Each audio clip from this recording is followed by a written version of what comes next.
പിന്നിലും പിന്നെ എന്താണ് എന്ന് നമ്മളൊന്ന് മനസ്സിലാക്കുമ്പോൾ നമുക്കറിയാൻ കഴിയുന്നത് ഇതും കൂടിയ അളവിലുള്ള ട്രൈഗ്ലിസറൈഡ് കൊണ്ടായിരിക്കാം. ട്രൈഗ്ലിസറൈഡ്.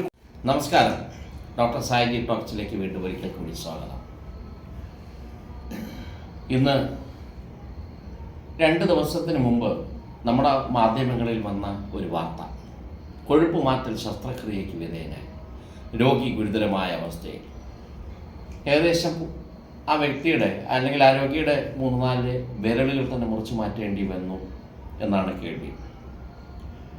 എന്തു തന്നെയാണെങ്കിലും കൊഴുപ്പ് മാറ്റപ്പെടേണ്ടതാണ്, കൊഴുപ്പ് മാറ്റേണ്ടത് അത്യാവശ്യമാണ് എന്നുള്ള ഒരു ധാരണ ഇന്ന് പൊതുജനത്തിന് നല്ലവണ്ണം ബോധ്യമായിരിക്കുന്നു. പക്ഷെ അത് കൊഴുപ്പ് മാറ്റൽ ശസ്ത്രക്രിയയിലോട്ട് കൊണ്ടെത്തിക്കാതെ തന്നെ കൊഴുപ്പ് മാറ്റാൻ എത്രയോ പോംവഴികൾ നമുക്ക് നിലവിലുണ്ട്. എന്തായിരിക്കും അന്ന് ഇത്രയും ഒരു കോംപ്ലിക്കേഷൻ സംഭവിക്കാനുള്ള കാരണം? അത് നമ്മുടെ പ്രതിപാദ്യ വിഷയമല്ല എങ്കിൽ പോലും പലപ്പോഴും കൊഴുപ്പ് മാറ്റൽ ശസ്ത്രക്രിയയ്ക്ക് ഹൃദ്രോഗവും തമ്മിൽ അല്ലെങ്കിൽ ഹാർട്ട് അറ്റാക്കും തമ്മിൽ തന്നെ വളരെയധികം ബന്ധമുണ്ട് എന്ന് നമ്മൾ കേട്ട് വരുന്നു ചില സമയങ്ങളിലെങ്കിലും. ഒരു പക്ഷേ അത് ഫ്ലൂയിഡിൻ്റെ ഒരുപാട് തോത് കുറയുന്നത് കൊണ്ടോ, രക്തത്തിൻ്റെ അളവ് കുറയുന്നത് കൊണ്ടോ, അല്ലെങ്കിൽ ആ ബാലൻസ് നഷ്ടപ്പെടുന്നത് കൊണ്ടോ, അല്ലെങ്കിൽ ഈ കൊഴുപ്പ് ഡിസ്ലോഡ്ജ് ചെയ്യുന്ന സമയത്ത് ഇത് മറ്റേതെങ്കിലും ധമനികൾ എവിടെയെങ്കിലും ചെന്ന് അടിഞ്ഞുകൂടി ഒരു ഹൃദ്രോഗ സാധ്യത ആയിരിക്കാൻ കാരണം. പക്ഷേ അതിനെക്കുറിച്ച് ഇപ്പം ആധികാരികമായി ചർച്ച ചെയ്യേണ്ട കാര്യമില്ല, അത് നമ്മുടെ വിഷയമല്ല. കൊഴുപ്പാണ് പ്രശ്നം. കൊഴുപ്പിൽ ഏതാണ് പ്രശ്നം? ട്രൈഗ്ലിസറൈഡാണ് പ്രശ്നം. ആ ട്രൈഗ്ലിസറൈഡിനെ കുറിച്ച് ഇതിനു മുമ്പും നമ്മളൊരു വീഡിയോ ചെയ്തിട്ടുള്ളതാണ്. ട്രൈഗ്ലിസറൈഡ് കൂടിയാൽ എന്താണ് സംഭവിക്കുക എന്നുള്ളത്. ട്രൈഗ്ലിസറൈഡ് കൂടിയാൽ ഏറ്റവും ആദ്യം വളരെ പ്രാധാന്യമായി നമുക്ക് പറയാനുള്ളത് അത് ഹൃദ്രോഗ സാധ്യത കൂട്ടുന്നു എന്ന് തന്നെയാണ്. ഹൃദയത്തിൻ്റെ രക്തധമനികളിലോട്ടുള്ള മിക്കവാറുമുള്ള രക്തധമനികളിൽ, അത് ഹൃദയത്തിൻ്റെ പൊതുവെയുള്ള രക്തധമനികൾക്കകത്ത് അടിഞ്ഞുകൂടി ഒരു ബ്ലാക്ക് രീതിക്ക് ഫോർമേഷൻ, ഒരു രൂപാന്തരപ്പെട്ട് ഒരു സംവിധാനം അവിടെ ഉണ്ടായി രക്തധമനികൾക്കകത്തുള്ള വ്യാസം കുറഞ്ഞ് അത് ബ്ലഡ് പ്രഷർ ഉണ്ടാക്കുന്നു, അത് ഹൃദ്രോഗ സാധ്യത കൂട്ടുന്നു. അതിന് അതിറോസ്ക്ലെറോസിസ് എന്ന് നമ്മൾ സാധാരണ പറയാറുണ്ട്. ഇതേ ട്രൈഗ്ലിസറൈഡ് തന്നെ കരളിൽ അടിഞ്ഞുകൂടുന്നു. കരളിൽ അടിഞ്ഞുകൂടിയതിന് ശേഷം അത് ഫാറ്റി ലിവർ എന്നുള്ള അവസ്ഥ ഉണ്ടാക്കുന്നു. ഫാറ്റി ലിവർ അത്ര ഭയാനകമായ സംഭവമാണ്, ചികിത്സിച്ചില്ലെങ്കിൽ എന്നുള്ളത് ഇന്ന് പലർക്കും മനസ്സിലായിട്ടുള്ളൊരു കാര്യമാണ്.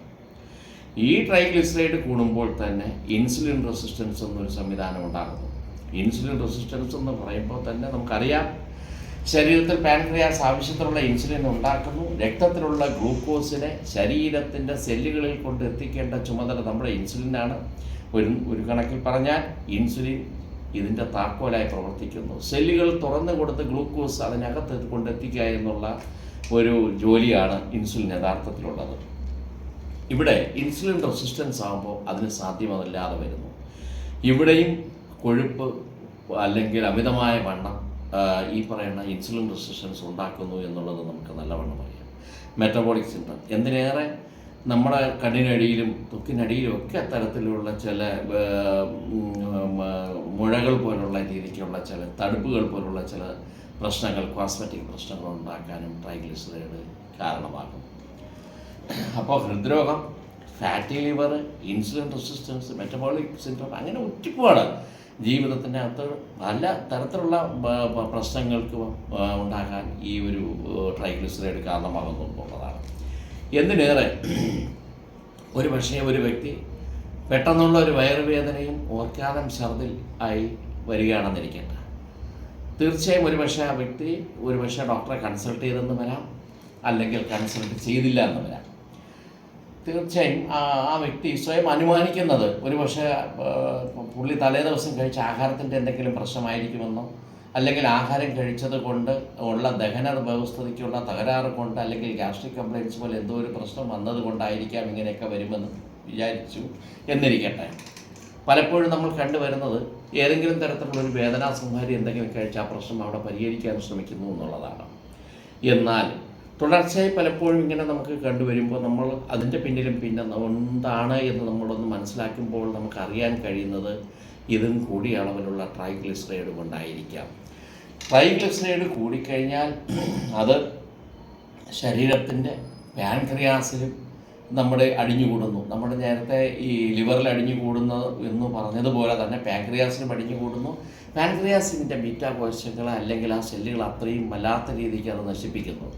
ആ സ്ഥിതിവിശേഷം കാരണം അക്യൂട്ട് പാൻക്രിയാറ്റൈറ്റിസ് എന്നൊരവസ്ഥ ഉണ്ടാകുന്നു. ഈ അക്യൂട്ട് പാൻക്രിയാറ്റൈറ്റിസ് എന്ന് പറയുന്ന അവസ്ഥ വളരെ ഭീകരമായ വയറുവേദന ഉണ്ടാക്കുന്ന ഒരു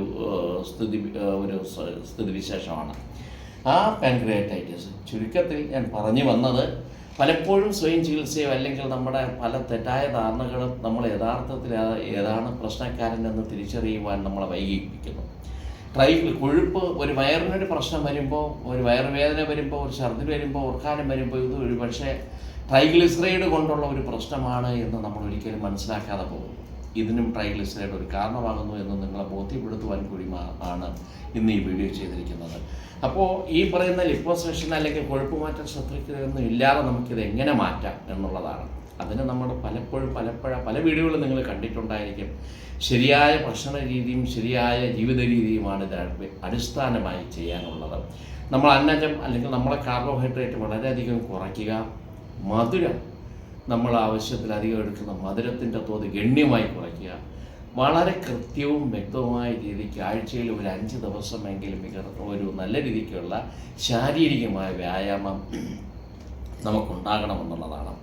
ആ ശാരീരികമായ വ്യായാമം നമുക്കുണ്ടാകുമ്പോൾ നമ്മൾ ശരിക്കും മനസ്സിലാക്കേണ്ടത് വെറുതെ ഒരു നടത്തം മാത്രമല്ല, നമ്മുടെ ബോഡിക്ക് റെസിസ്റ്റൻസ് വരത്തക്ക രീതിക്കുള്ള റെസിസ്റ്റൻ്റ് എക്സസൈസ്, അത് ഭാരം ഉയർത്തുക, പിന്നെ അല്ലെങ്കിൽ പുഷപ്സ്, ഇങ്ങനെയൊക്കെയുള്ള തരത്തിലുള്ള റെസിസ്റ്റൻ്റ് എക്സസൈസിന് വളരെയധികം പ്രാധാന്യമുണ്ട് എന്നുള്ളതാണ്.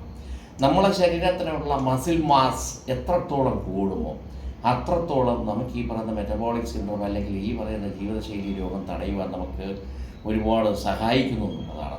ഈ മസിൽസ് തന്നെ ഈ പറയുന്ന ഊർജം അല്ലെങ്കിൽ ഈ എനർജിയെ യൂട്ടിലൈസ് ചെയ്യാൻ മസിൽസ് പുഷ്ടിപ്പെടുത്തുന്നത് കൊണ്ടുണ്ടാകുന്നു.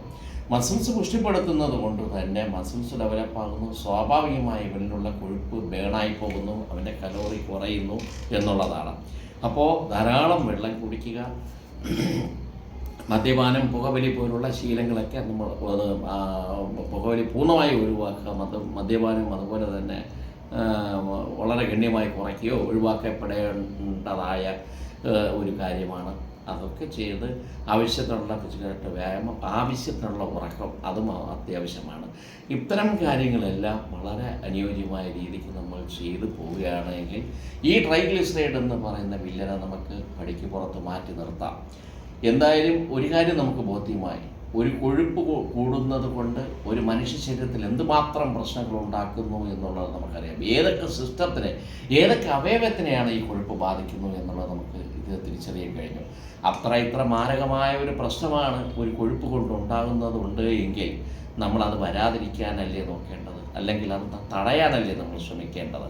ഒരുപാട് സാമ്പത്തികമൊക്കെ ചിലവാക്കി മറ്റെന്തെങ്കിലുമൊക്കെ ഉള്ള ഒരു പ്രതിവിധിക്ക് പോകുന്നതിന് മുന്നോടിയായി നമ്മുടെ ജീവിത രീതിയിൽ ഒരു മാറ്റം വരുത്തി കഴിഞ്ഞാൽ തീർച്ചയായും നമുക്ക് ഈ പ്രശ്നത്തെ ഒഴിവാക്കാം എന്ന് മാത്രം നിങ്ങളെ ഓർമ്മിപ്പിച്ചുകൊണ്ട് ഞാൻ ഇന്ന് എൻ്റെ വാക്കുകൾ മതിയാക്കുകയാണ്. നമസ്കാരം.